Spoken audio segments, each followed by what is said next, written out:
Peace and love to my friends. Thank you for stopping by. Dr. Lauren Lee Kelly, Dr. Daren Graves, the co-editors of the Bloomsbury Handbook of Hip Hop Pedagogy, and friends of mine, and we've worked together on a bunch of things. And it's really great to see y'all. We haven't been in the same place at the same time for a minute, so it's nice to see your faces. For sure. Thanks for stopping in. Obviously, we want to talk about the book. The book has been, semi-recently released earlier this year, I guess, right? So it's still pretty hot off the presses, as they say.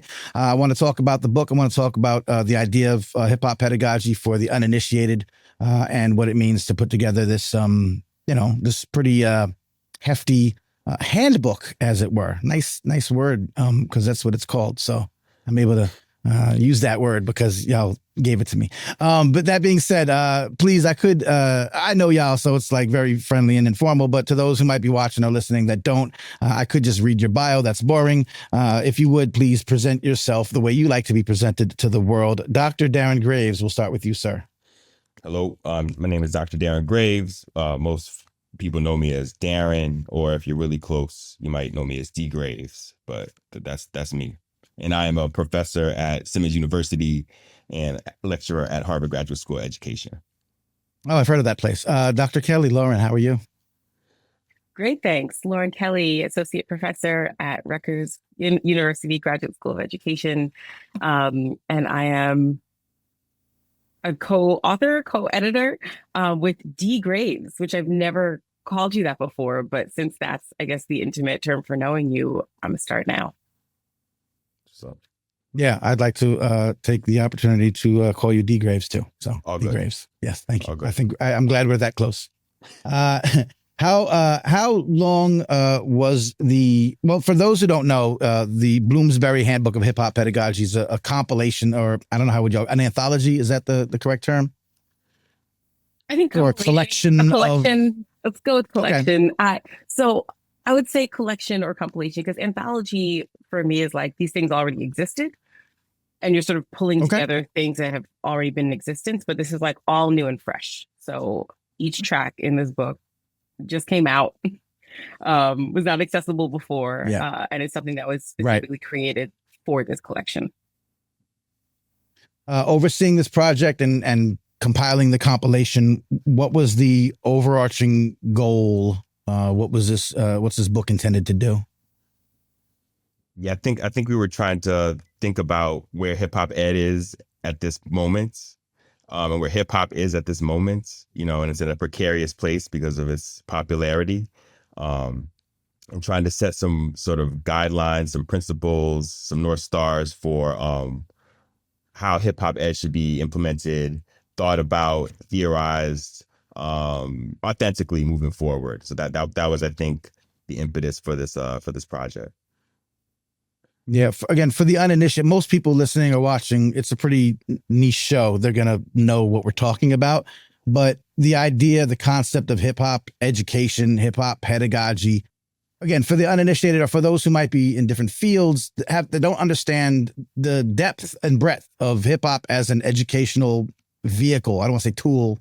Sounds kind of, clumsy, but like a vehicle or a pedagogy.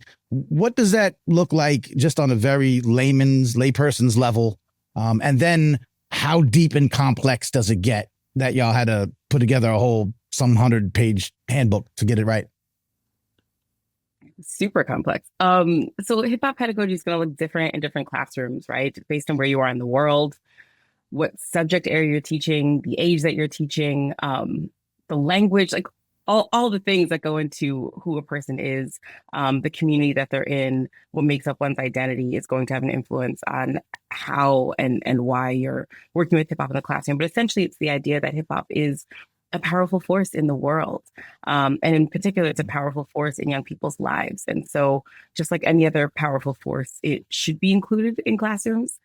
It should be interrogated and investigated in classrooms with students, right? Not sort of for them or on behalf of them, and not to criminalize the genre, and not to challenge it in ways that distance students from it. And so the idea of hip hop pedagogy, which is sort of within the field of hip hop education, is how do we interact with hip hop as a form of not just music, but also language and culture and identity, a lens for understanding and being in the world. How do we bring that into classroom spaces in order to engage with young people in ways that are healthy for them?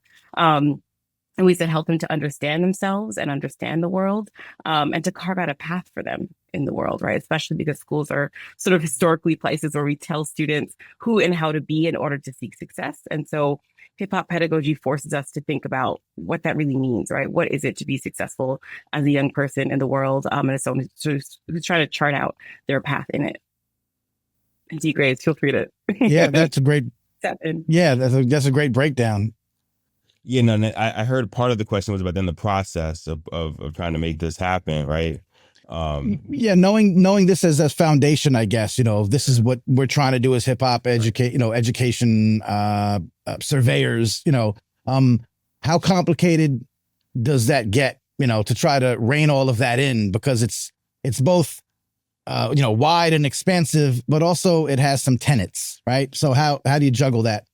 Right. And I think there's this tension, and to me, the hip hop and education are together. They're the same. They're not, right.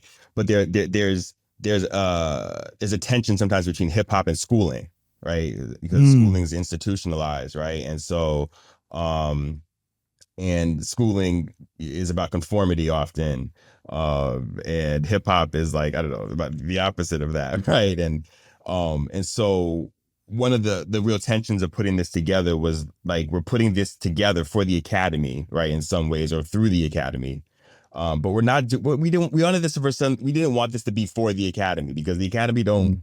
The academy is not really about that life writ large. There's a few of us, but like not really, right? And so we were thinking about audience that was larger than the academy, for one. That's important. We were also thinking about voices that were going to be included in this volume, that were not going to be stodgy, professors from the ivory tower too, right? So we were trying to be really expansive about where we saw expertise lying. And so I think we were really intentional about thinking about the diversity of voices we were bringing to the volume, in terms of like their quote unquote professional background, or their connection to the culture.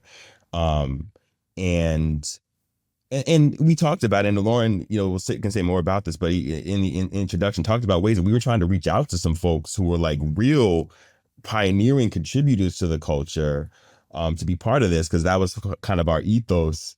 And we ran into dilemmas because, like, we didn't have no money to like pay people to do this. This is like an academy thing. This is where the academy thing comes in, right? Like, right. And so people were rightfully asking us about, like, well, how am I going to get compensated for this? And we were interesting, so, and we were like, and which we did not think was an unfair question. Sure. And we did not have the right answer for them. And so that created, dilemmas. We are very happy we love the family that we created, putting this book together. And we definitely had intentions of having other people in that family as well.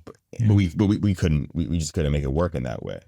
That's interesting, in that in and of itself opens up like a different dialogue, a different dilemma in the pursuit of hip hop as a real thing, getting folks to finance these things, getting folks to fund these things, getting research grants, getting people to, I don't know, give to someone's Patreon account so they could continue doing one of the most enlightening hip hop podcast live stream shows in the world. I just, hypothetically, just saying, that's for you listeners and watchers. But that presents a problem in of itself. So I'm glad that you were able to still assemble this, Avengers team of brilliant minds to put this stuff together. What are some of the, I guess, I mean, explain the entire book in 5 minutes, but what are some of the I guess, key takeaways that someone might get from you? Say it's not for the academy. I'm sure that folks that are in this field are going to find it super valuable. And then, like, who else might find value in it? And I think we can sum that up by some of the takeaways that one might get from perusing this gargantuan tome. I don't know how big it is. It seems big. You haven't seen the Cliff Notes version. You haven't gotten the Cliff Notes version yet. No, what I have is none of that. I tried to buy the book, but not enough people pay my Patreon account, so I can't afford the book. No, I'm playing. No, Manny. Lauren, go. Yeah. I was gonna save this for after, because this is like a personal chat, but we have your book. It's here. I am not in Atlanta. but No, we you are not. I guess I could I like, I don't know, appreciate that. I mail it look or something, forward. but I'd rather wait until I see you in Nah, person. I'll Got be. you. It's all good. Well, you're also you've been kind of everywhere, so it's hard to track you down as well. Um, Up there fellowing at Harvard and things like that. That you conveniently left out of your original introduction, but I won't discount. That being said, so some key takeaways from the book that academics and others, and who might those others be?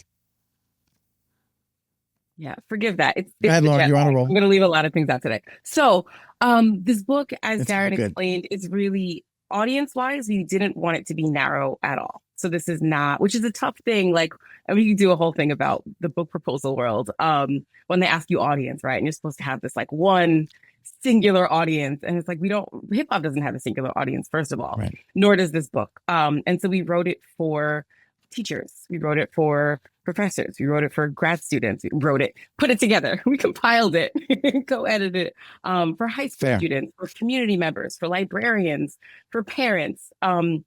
We really want it to be something that is accessible, linguistically accessible, right? Content-wise accessible, but also something that's useful, right? Not a book for the sake of having a book, but something that can be of use in the world. And so it covers there's sort of like a basic intro to the history of hip hop. It's not all of it, right? Because the history of hip hop is so layered and so in depth. But we wanted someone who maybe knows nothing about this, but maybe they have a student who's interested, or someone's on leave and they got to teach the hip hop class, and they're like, "Oh shoot, I need to learn something." So it's sort of like a crash course into here's sort of some basic understandings of this history and culture. And then also sort of a brief overview of the history and culture of hip hop education, right? Which is not synonymous with hip hop. It's sort of its own thing. And then we also sort of the sections work through, the history of the culture, what it is culturally and historically, and then what it means as a form of theory, right? Which is not often talked about, right? Hip hop is seen as music, right? It's seen as sort of this cool thing that maybe can get students more engaged in the classroom. We're like, it's so much more than that. It's actually a way of seeing the world, right? A way of thinking. Right. And then we talk about research in the field of hip hop and education, and of course, teaching. So we include voices of teachers, of students, of undergrad students, folks who are just sort of emerging from undergrad right now, who are emerging scholars in this field. So we're really including voices to make sure that we're not sort of the old heads saying like, this is what hip hop is and isn't, right? That we're not the gatekeepers of this culture. And we're really inviting everyone to participate in co-constructing this dialogue around what hip hop pedagogy is and what it can do in the world. Yeah, that's dope. I'm always particularly interested in research, right? Because I think research shows the receipts to a lot of things. You know what I mean? And it's like when I'm speaking to folks who are outside, less familiar with the culture, and I'm espousing all these ideals of hip hop education and hip hop being really great for all the people. My dad being a distinguished professor of sociology would have been like, well, where's the data, right? And I'm like, okay, we actually have some of that now. Can you give me an idea a little bit about the research section and what some of the things you highlighted in the research, section of the book, or some of the ideas that are floating around that are research driven? Yeah, I think I'm not sure this is exactly the answer to your question, because I think we were thinking the research section was really thinking about like how one might engage in doing research. Even better. Yeah. Okay. Using hip hop sensibilities. And so one of my favorite parts was I think it was Dr. Emery Petchower has this wonderful chapter on thinking about hip hop sensibilities, like rupture, mixing, there's some other ones that I'm not thinking off the top of my head because I'm just doing a bad job, but using those sensibilities as ways to think about how to do research methodology. So he was talking about ways in which if you can, because oftentimes, for example, folks use multiple theories, right? As they're doing their research or analysis, but how they use it is sort of like they're sort of they're not using it like entire theories together. They're sort of they might use an entire theory over here, but then a little bit and part of it from over there, right? And so he's sort of talking about, using like the mixer, right, as a metaphor for like how you're modulating which theories you're bringing in here, and how that might fade away when you're looking at something else over here. And so I just thought it was a really brilliant way and a really innovative way of both thinking about hip hop beyond its core elements or its tenets, right, and then moving into the realm of thinking about the sensibilities of hip hop, which I think are, to me, like more super fascinating, in ways that I think people are actually like probably like being and living hip hop more than through enacting specific tenets or right. So but then the notion of then how you can then bring that into the realm of this like this sort of like stodgy field of like research and research methodology, like how do you even do the research or conceptualize it, right? Was like a really fascinating, and then there's much more in there, but that's just what came to me off the top of the head. And Dr. Tasha Iglesias' contribution, sort of spinning off of that, talks about what it is to be a doctoral student doing research that's so sort of authentically entrenched in hip hop culture and community and education, and having all sort of the stodgy faculty members saying like, this isn't legitimate, right? This isn't real. There isn't a framework for that, right? So having to do exactly what Daren just described, which is sort of pulling together this theoretical framework that is still authentically hip hop, and that also is in dialogue with existing theories sort of within the field. And so that's why, to go back to the original question about like why this book, because we recognize that folks who are doing work in this field, who are doing research, are going to hit those roadblocks, right? And those gatekeepers that are like, this isn't legitimate, this isn't a thing, there isn't a history of it. And so like, well, if they need to have an academic text to sort of base this on, even if we don't believe that that's what people should need, but we also understand that this is sort of the reality of the world that we're in, it sort of gives them that thing that they could say like, there's a whole Bloomsbury Handbook of Hip Hop Pedagogy saying that this is a thing and that this is legitimate, from scholars who are doing this incredible work. And so, yeah, it's a really dope section too. Right. That's why in this case, I wouldn't have the data to show my dad. I'd have a whole book about, here, read this and shut up and let me know later what you think. My dad's not around now, but I still have these arguments with him. So that is interesting. And it also, it conjures up the idea that, I often preach about, where, everybody who tried to be a rapper at one point and then didn't go and become a successful rapper tends to be a better public speaker. Like they tend to have better communication skills or better social and emotional intelligence because they've dealt with, and in what you're telling me about the research, it's like, this is a way to better research hip hop, but then using hip hop as a way to research is a better way to research. Facts. It's just, you know what I mean? It's like a new way of being able to research. And what do we see so often in the research world or in the academic world, or, all these things, is you've had this, one way of doing things, or this, centralized way of doing this, Eurocentric or, old fashioned or whatever way of looking at things. And so you miss so much. You miss so much by not looking at it through that lens, through the sensibilities of multiculturalism, or in this case, hip hop, which is that and more. And now you've developed a new thing that hip hop like both had something to do with and also has nothing to do with. That makes sense? I think that's what hip hop is, right? Facts. I think that's what hip hop is, right? It's sort of putting itself in a place where it didn't sort of belong in the first place, and also while simultaneously being like, this is ours. Like, what are you talking about? This is ours. Like, As we often, Grandmaster Caz quote from The Art of Rap, the documentary, where he says hip hop didn't invent anything, but hip hop reinvented everything. Exactly. Yeah, it's in the intro to this podcast. It's part of the thing. Pulled the words right out of my brain. There you go. So, well, slightly less genius mind and genius minds sometimes think alike.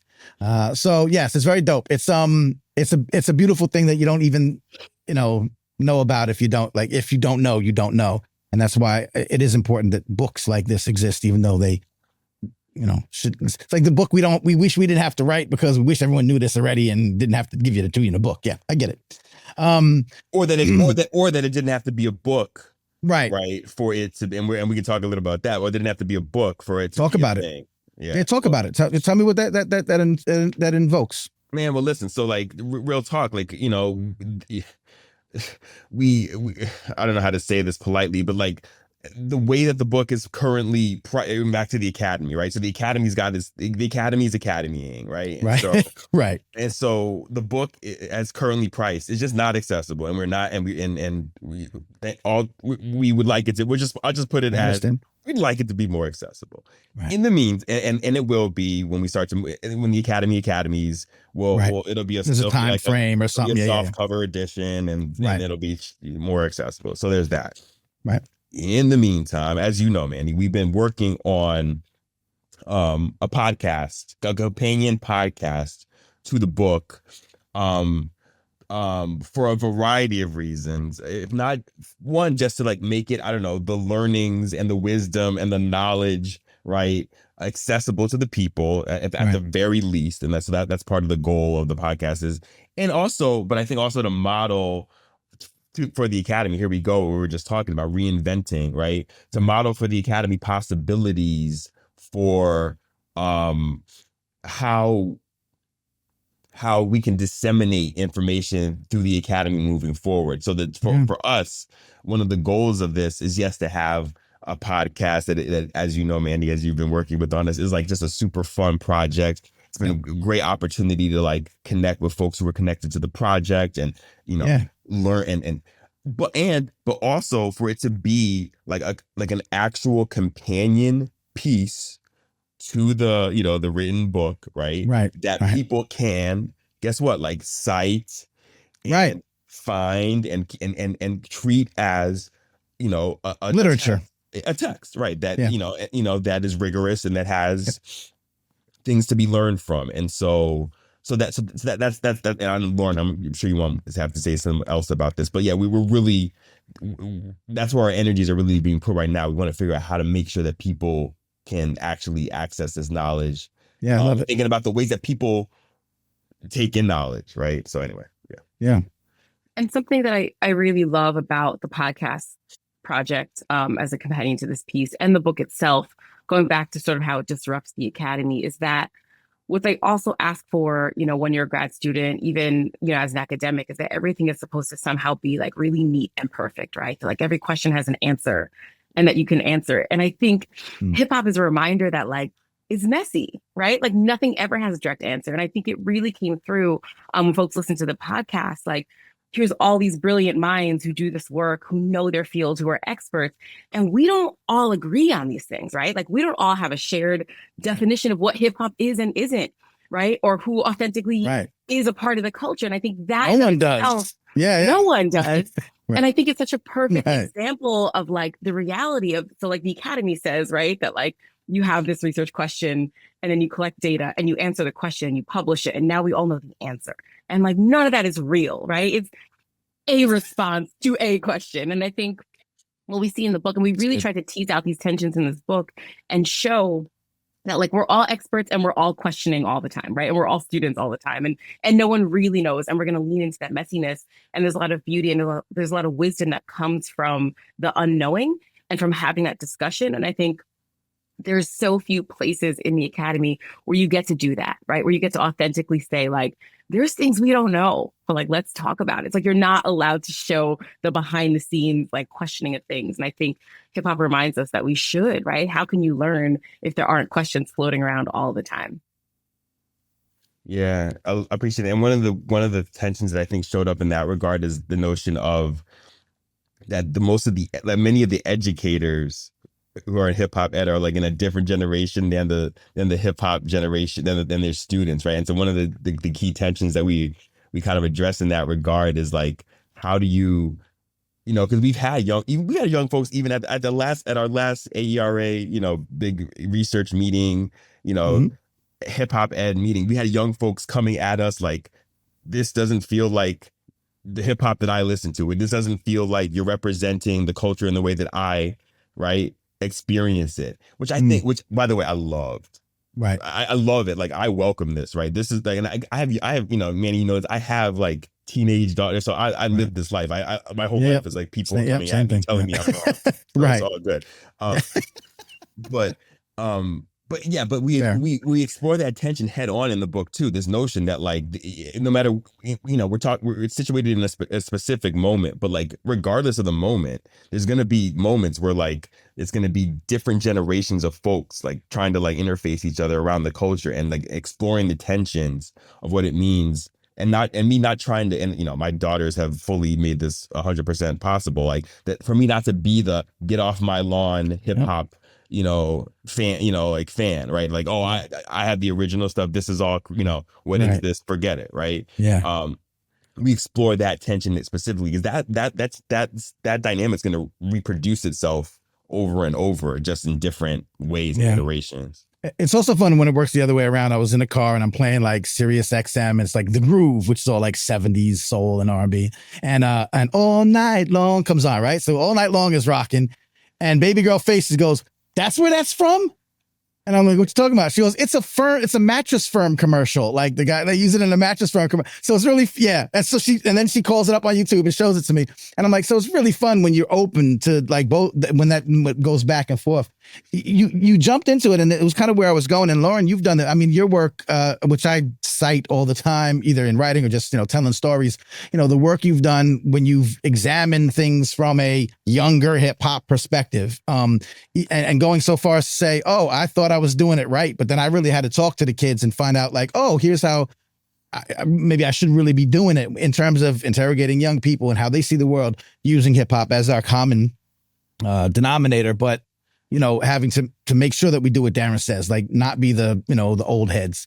So in both of y'all, but, just Lauren, if you want, in your experience now teaching teachers how to teach, right? Or working with teachers who are coming up in the game, young researchers, what are you seeing like trend wise? Like, are they bringing up things that even y'all didn't even think about when you're trying to think about all the things to think about? What are y'all seeing? The next generation. It's first of all, a lot of it depends on the person and the moment. But what I'm finding and what I've been in some ways disheartened by, but also invigorated by, is that what I'm seeing with teachers, students who are training to be teachers, and also students who are students and training to be students, is how insidious these structures are in schools, right? So you would think, right, because young people are young people, because they're hip hop heads, that they sort of have this anti-institutional attitude, right? That they have this like, I'm going to do it my own way, right? And I'm realizing it's actually really rare, right? So like the Stevie Johnsons of the world, right? The A.D. Carsons of the world, those folks that say, I'm going to enter these institutions and do it my way. It's more rare, and it's more likely that people are sort of indoctrinated or trained to do things in a particular way. And so even in the process of putting this book together, we were sort of going back and forth with some folks, even some of the younger folks, about like, you don't have to do it like that, right? Like just because your English teacher said that you have to do it, like that doesn't actually mean you have to. And so there's been a lot of unlearning that has to happen in a teacher education classroom, with young folks who are sort of in this intergenerational hip hop community world, where they're kind of, after so many years of being indoctrinated in K-12 schooling, and in some ways in university classrooms, they feel like they have to write the way that their professors write, right? They feel like they have to write the way that people in books write, right? They have to sound like an academic. And so there's actually been a lot of hard conversations we've had to have where we're like, yo, be you. And they're like, my entire life, I've been told that I can't. And now you want to turn around and tell me to write? Like, I don't even know who that is anymore. And so that's really what I'm finding more than anything else, is that there's a lot of unlearning that has to happen. We have to reinforce the idea that these institutions don't also have the right answers. Just because they've existed and just because they have names like Harvard, it doesn't mean that they are right? That they are correct in what they do, that we have to do what they say, that we have to fit in to those boxes. And it's really hard because it's worked for people, right? And so that's what I'm finding, is trying to find ways to obviously still make sure that people feel like they can be successful, right? It's not like burn it all down and like hopefully you'll find a job and be able to live your life, but also to think about what are the ways you can push against and reshape these structures and institutions, as opposed to just fitting into them, right? Because then everyone's going to be struggling all the time. And so we're opening doors if we are sort of carving out those spaces and not just kind of like fitting into them. Yeah. I'm sorry if that was sad. I would take a slightly different take. No, it's important. That's real. I have a follow up, but Daren, go ahead. No, you go ahead. Go ahead. No, go ahead, man. Well, because you might lend insight. Go ahead. I'm not gonna forget it. Go. Yeah, no, I was just gonna say I'm sort of invigorated by what I'm seeing with the young folks today. Lauren will be first to tell you that, like, like the hip hop that I'm listening to today is like a lot of like UK grime kind of scene. Yeah. And I'm really sort of fascinated with some of the Afrobeat and I'm a piano stuff that's going on over on the African continent. So I'm just so fascinated with how folks, particularly outside the US, are remixing and remixing, right? Because there's so many layers to, like, you know what I mean, like, right. But like how they're remixing hip hop. It's to me, Lord could also tell you, I'm just fascinated with, like, just like England in general, especially Black folks in England. And so to me, it's just like a nice win. It's a win, even if it's through the lens of like pop, pop, pop, shada, shada, shada, right? Like, right. I'm still, I'm getting senses of like what's it like, what's life like over there. Okay. And what kind of issues are folks, young folks dealing with these days, right? Right. I'm interested in the ways that folks on the continent are moving their bodies, right, and creating, like, movements around, whether it's in Ghana or in South Africa, right, or Nigeria. And so, and there's a part of me that feels like my parents did, right? I'm trying to resist to being the way my parents were, which was like, my parents heard the music I was listening to. They were like, what is this? I'm not like, I don't like the language. I don't like the content. It's not like the stuff I listen to. This is a problem. So I'm trying to fully not be that person. right. Like, really, and try and really, because when my response to them was, oh, it wasn't just about the content. It was a vibe. It was a feeling, or it was like, representing a context that made sense to me or whatever, right? And so I'm trying to take that lens as I listen to the music of today, whether it's from US or beyond, and really and to me, it's like kind of invigorating, right? It's invigorating because I'm seeing the world both, yes, through the lens of my old ass person who's just like, like, y'all need to do things, my way, but also like it's inspiring a sense of hope, freedom dreaming. How about this? Freedom dreaming. And this is what gets to Lauren was talking about. The academy is not built for freedom dreaming at all. Right. Hip hop is. And so here we go. Like, now we got to, like, figure out, when we bring these things together, like, how can we make hip hop ed a space, now, maybe not the space, but at least a space for actual freedom dreaming in the academy. Okay. Without that, like, the academy is not doing it for me. It's I get paid by them 100%, but it's just not doing it for me. There's nothing from the academy that's moving me right now at all. Sorry. Besides the Bloomsbury hip hop handbook of hip hop pedagogy. Besides that, they did it. They did good. They done D Graves good. So this is going to be like a philosophical thing. I don't want to get too deep in the conversational weeds. We have a podcast for that. But it brings me to something that I'm now really starting to think about, and I'm sure y'all have thought of. We've all thought about it, especially now because as wonderful as the world is, we're in America, and I don't know if you know this, but America doesn't really like changing stuff, especially if it benefits people that don't look like me. So what happens is they resist all of this. And now you're seeing a lot of the I guess the progress that's been made by folks like progressive educators. I'm just saying progressive in general.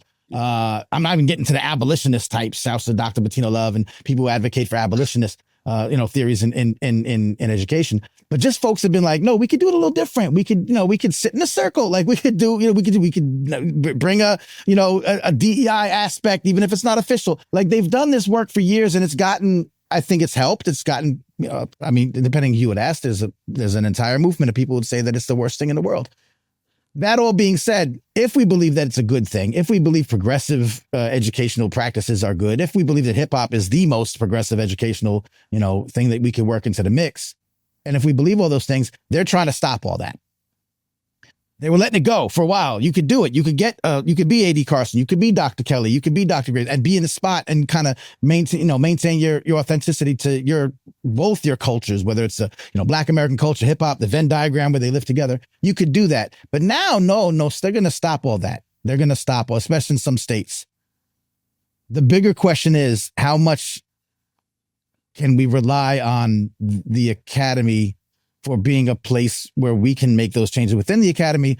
And how are we going to do it outside of the academy if that is less and less likely moving forward? Does that make sense? I mean, I'm trying to say where's we don't have a grassroots movement in hip hop like we used to. We kind of do, but we don't. It's not. How does that happen? How do we make it work? Laura, do you have something for this? Yeah, first of all, you can see from everyone's reaction, we don't rely on the academy for anything. And that's no, I get it. Like we that can't be our end all be all, right? We can't make moves based on if the academy is going to accept it, or can I keep my job if I do that, right? If I publish this book, is this going to be the last thing I ever get to publish? That's what I'm getting at. Yeah. So what else can we do? Yeah.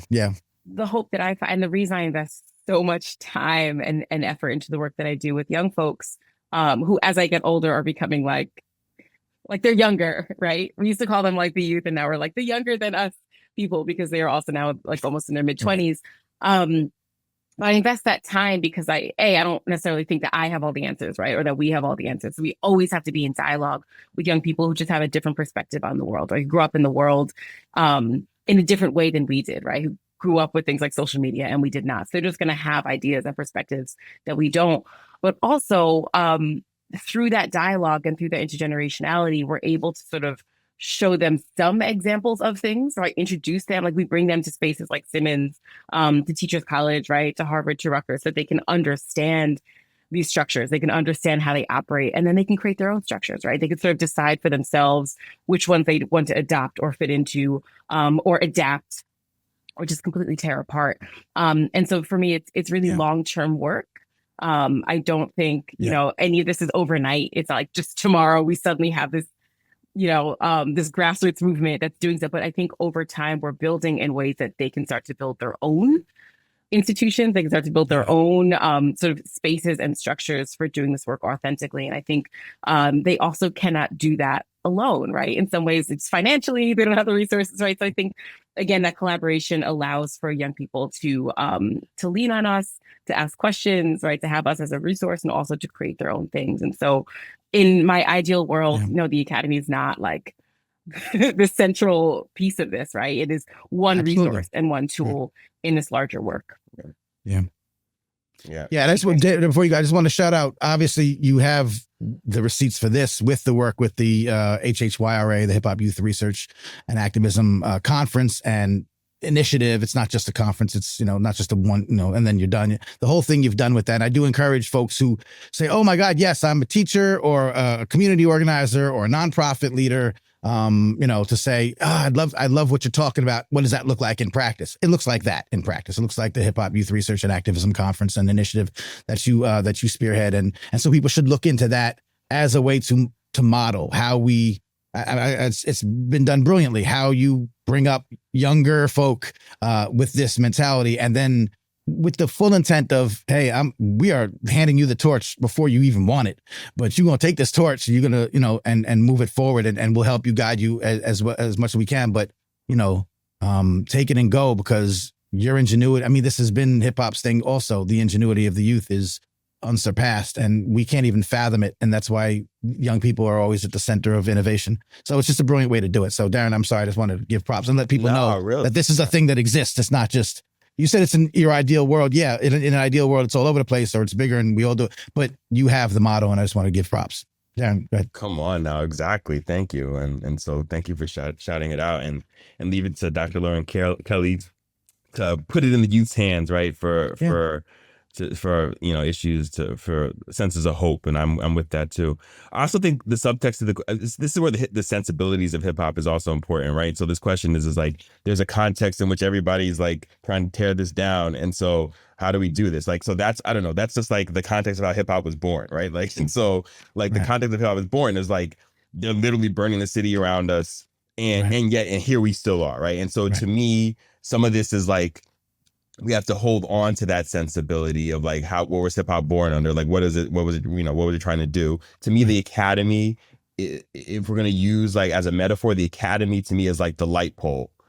Right, it's the light pole that you steal that you steal the electricity of, so that then you can do the party. Right, if you need it, you need it for something, but it's not the thing. Right, and so you could do the party in the rec room, but if you want to do it outside, we found a way to do it. Right, and so got it. And so to me, it's like it's taking the sensibility of the subversiveness of hip hop, right? The subversions of the culture, right? That we're in spaces that we're not invited in. And we got to find ways to do the thing even when we're being surveilled, right? Even when we're being surveilled, we still got to figure out how to do this, right? And do it right. And so we got to take those same sensibilities in terms of how we position the work that we do in the academy. Like, where do our courses live? How do we, right? So maybe we can't, maybe there are things that we can't say like in the title of the course, but the title of the course still draws the people who want to do the right work, right? Right. And then we do the work we got to do in the course, right? And classrooms are always spaces that are sort of simultaneously somewhat surveilled, but also simultaneously like these islands where you can do your thing. And so hip hop ed is part of a larger educational movement that's rooted particularly, I think, not solely, but particularly in Black education movement, which is has a whole history of doing the right thing, so under the cover of darkness, because it wasn't allowed, and we're going to do it anyway. And so we come from a legacy of educators of many different races who had to fight against systems that said, that your morals are wrong, right? Even though we know that they're right, and figure out ways to get it done, one way or another. And I think HHYRA, by the way, is a perfect example of what that can look like, right? It's ways in which, you can, garner the resources of institutions who want to do good work, who may not necessarily be like, I want to create a hip hop ed conference for kids. And maybe that's not what they're thinking. But guess what? Dr. Lauren Kelly has figured out a way to thread the needle of making the folks who are the gatekeepers for the resources feel like they're doing their mission. And guess what? Lauren Kelly's doing her thing with these young folks, right, on the side, right, front and center. And so I think we just got to we have to embrace that. Yes, we're in a moment where people are always fighting against us. So be it. That's not really ever not been the case. Right. Exactly. So let's go, right, and let's live hip hop in that way. That is powerful, and it's inspiring. So thank you both for both of those sentiments. That's what I wanted to know. That's, I think that, as all these quotes that keep coming around where Tupac said, I may not be the one that changes the world, but I'm going to be the one to inspire the mind of the one who's going to change the world. Again, being in the academy, being in the positions y'all are in, is not unenviable. It's a position that, you can make things happen. You could put things into the record. You can, and then you have those opportunities, like you said, Daren, either, sneak the medicine in, with the candy, and it's actually not a good phrase to use when we're talking about young people, or anybody for that matter. Now, I think, that's kind of been, you know what I mean, though. And there we go. I'm of a certain age, so I still have these, colloquialisms that we still should. Anyway, I love it. But you can get that done, in that way, and you can also then inspire the movements and the initiatives that can take it out of the academy and do it in different places. I mean, we still see, even with the recent conference, Lauren, that I attended, and I've been very proud to be involved in the initiative and be a mentor and help out where I can here and there. The younger people that were once sort of the mentees, for the most part, kind of ran this conference. Now, they still leaned on academic, institution for assistance, but there's no reason that can't happen next year in a community center or in a nonprofit, or with the Urban League or with, some other organization. The blueprint is there. The academy gave you the seeds, but you can go plant that in any field that you want. So it really is just testament to to what y'all are saying. And I just want to encourage other folks who might get discouraged. I mean, we talk all the time, our teachers, or feel like they got to leave because they're being, constricted, especially more and more as, the education system gets turned back, I don't know, about 100 years or so, give or take, but that there's still, you can still make a difference, and that it doesn't always have to be end all be all in the walls of those towers. So, I appreciate that. That also helps me, stay as Dr. Chris Emden, who was on the show about a week ago, said, just stay low and keep firing. Mm-hmm. He likes to say often. So I appreciate that sentiment. What else, as we wrap up, do you need, go ahead, Lauren. Just a quick shout out to Manny Faces, who was certainly, you said attended, you were the MVP of the 2024 HHYRA conference. And while I was not there, Daren and I were in Philly doing a thing. I heard that the day would not have happened were you not there. Your genius mind just figuring things out with the technology and with, as Daren was saying, just trying to like rig something when you were not given the tools for it to work. So thank you. Oh yeah, it was very hip hop. Oh, it was super hip hop. I appreciate that. It was super hip hop. I appreciate the appreciation. It would have gone on. It just would have sounded different, let's just say. But it was good to be in space. And again, that's the thing. We, and I told him what I did and how we did it. And that's like each one teach one, which is, at the center of all of this stuff. So, so thank you for that recognition. I did what I could. And that being said, so again, we could talk all day. We could talk all podcasts. So there will be a companion podcast, maybe dribs and drabs as we get it out. So be on the lookout for that. If you want to learn more about the book, if you don't have the book, or if you just want to, if you have the book, you want to hear some of the, additional conversations that were much more conversational, than even the loose, not informal, but like not totally academic, writing of the book. We got down and funky in the after party. So look out for that. Other than that, what else do you want folks to know about the book in particular, and then the stuff you're working on right now, just to kind of big up yourselves for a second? I just want to say, like, another cool part about the book was that it's an international. We wanted to consider an international audience. And so. Thanks. I think as editors, Lauren and I struggled a lot, because we do not see ourselves as like the gatekeepers of language, and like, we talked about this, academic writing or whatever, but we also had to think about when we were using colloquial language, which we fully welcome, right? Like putting the medicine in the candy, you got to make sure that you got to go ahead. Maybe not that one, but okay. You know what I mean. Right. But the point is that we thought a lot about, language and accessibility to folks who, may not be from the US. Right. We also thought about this as a snapshot in time. We fully expect that this book will be fully a part of the canon, 75 and 80 years from now. And so we were thinking about, just trying to make sure that it was written in a way that someone who was either not from the US, maybe not from hip hop culture, and not from this time would be able to access without turning it into like a total, like, I don't know, I don't want to say censored version, but just kind of like stripped down, not authentic version of people's voices and the representation of the culture. So that was one thing we thought a lot about. As people were writing and we're so no, that's great. And I just because you have my book and I don't have it I've read parts of the book, and it's like that comes across. Again, I'm not traditional academic. I don't sit in I haven't gone through those those procedures and processes of reading things. So I'm just a layman, and sometimes now I'm an expert in this field, sure, whatever. But I also can recognize that like this is accessible for folks. And you said it earlier, Lauren, you were like, who's the audience? Like, right, they want you to have a persona. And I'm like, I don't know, anyone who's like intellectually curious about this stuff. That's fine. A parent, I always say we want parents to know that hip hop pedagogy is a thing, because your kid might not know it. Your teacher in school may not have it, but if you know it, then you could be a soldier in the movement by going to your local, Board of Ed and saying, hey, here's a whole ass book. Like, we're not doing this because this seems like it might make sense to try, and then it's not just teachers and, guys with super dope podcasts, out here spreading the gospel. So I think that writing it in that way and making sure that you have those audiences in mind is the way to do it. So yay, y'all.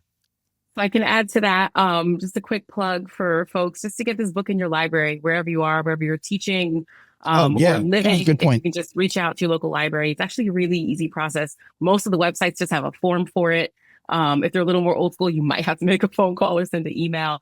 But if you can get your library to pick up this book, then folks can access it. And what's so beautiful about that, there's so many voices in this book that are not first time authors, but I guess this is their first published piece. So the more hands we can get their work into is the more that people can hear their voices. They could be cited. There's folks who've been like really doing this work, like Tasha Iglesias, Vera Naputi. And so to, just have more people hear from them and be able to cite them and amplify that voice is really important. So get it in your library, please. Also, we love libraries. That's brilliant. And thank you. Yeah. Thank you for that. That's a great idea. We should do a campaign just for that, just to, seed that idea. I love it. What else is next? What else do you got going on? And then where can people catch up with y'all on this thing? It's like an electronic thing where people can connect with each other. I don't know much about it. Go ahead. The information superhighway. Oh yes, that's it. That's what it. Yes. Luckily, we know some young people.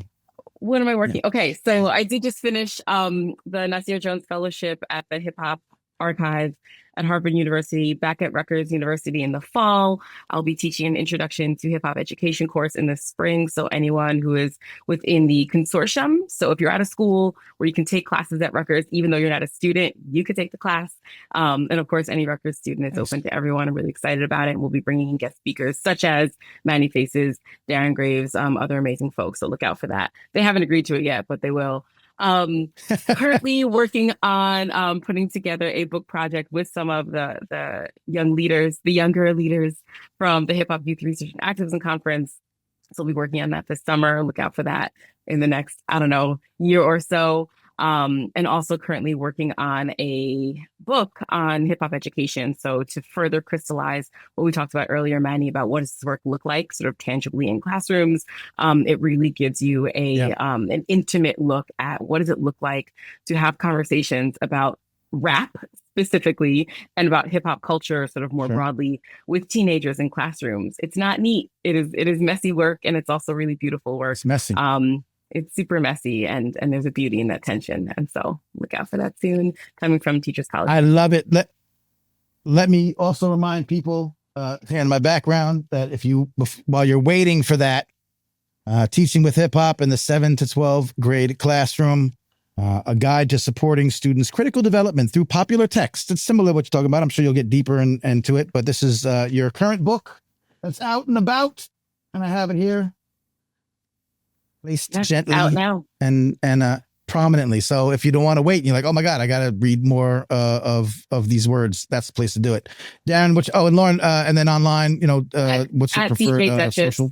At DJ Duchess with 3 S's on all the things except LinkedIn, because I refuse. Just those invitations, they make me not want to be part of it. But yeah, at DJ Duchess with 3 S's, you can catch me there. DJ Duchess and D Graves in the building. D, what you got coming up, and how can people find you? First of all, I'm gonna start working with Lauren just because I'm always gonna be second fiddle to this person who is an amazing human being who's always doing all the things and amazing things. So just a shout out to Lauren Kelly, who, by the way, beyond all these forget all the academic accolade, all these academic things, is just an actual human being first. Yes. Real talk, right? And connects with people as human beings. When we have work meetings, but it's not before we connect as a human being. So I just want to name that. And I'm always astounded by, we show up to places where I'm thinking we're just showing up to these places brand new, and Lauren has already connected with 17 people beforehand, and is getting them into colleges and all types. She's just amazing. So I just wanted to name. She is a treasure. I like that we're talking like she's not here. She is a treasure. I know. I love her dearly, and I'm glad that you feel the same way. I just want to say that. Also, this from the man who just walks the red carpet. So you better talk about that, please. I'm going to, that's what I'm going That's to right. talk about, because That's right. I don't have as much going on as Lauren on the academic side, but I will shout out. I did get a chance crazily this weekend to walk the red carpet at the Tribeca Film Festival for a documentary called Black Table by my good friends Bill Mack and John James, who are classmates of mine from Yale University, and it's a documentary about life as Black students in the class of '97. We were the largest class of African American students. Mm. And it was sort of against the backdrop of the real beginnings of the pushback against affirmative action. And so one of the people you might see in that picture, in that documentary, might be yours truly, who was one of the people interviewed for it. And so it was really cool. And the hip hop connection is like, and as I was saying before, what you really see in this is hip hop, like Black folks in particular and allies exhibiting hip hop sensibilities, in the ivory tower, in places where we were not allowed, in places that were not built for us. And so Right.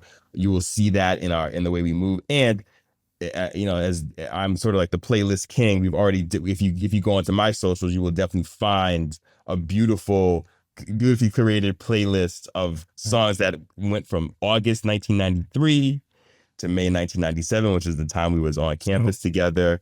And if you go on my socials, which on Instagram is at Blacker Star, and then Blacker is with a Q, and on Twitter or whatever it's called at Daren Graves, you can find access to the playlist as well. And Threads is the same thing as my Instagram and all that. So there you go. Yeah, that's dope. I think it ties into what you said earlier. Sort of like these things are kind of all connected in a way. And I think if you're into one, then like understanding the history of that time period and what you're going through there and how it lends itself to everything that we're talking about here is very cool and connected. And isn't it all connected? It's great. I love it. We'll look forward to that. I guess that'll be out and about like the film festivals, and then at some point it finds its way into, regular folks' lives, not red carpet walkers, but we'll get it when we get it. So, all right, good to know. I will be following up with y'all. Obviously, we have some more work to do together. But other than that, I really think this worked out better than when it started, which people didn't get to see because it started really badly. It actually worked out really well. So I really appreciate y'all for your time. I miss y'all, and hopefully sooner than later we'll be in the same place at the same time, doing what we do. For sure. Thanks, man. Appreciate it. Thank you so much, Manny. Manny Faces. You sick for this one. Sick for this one. Sick for this one.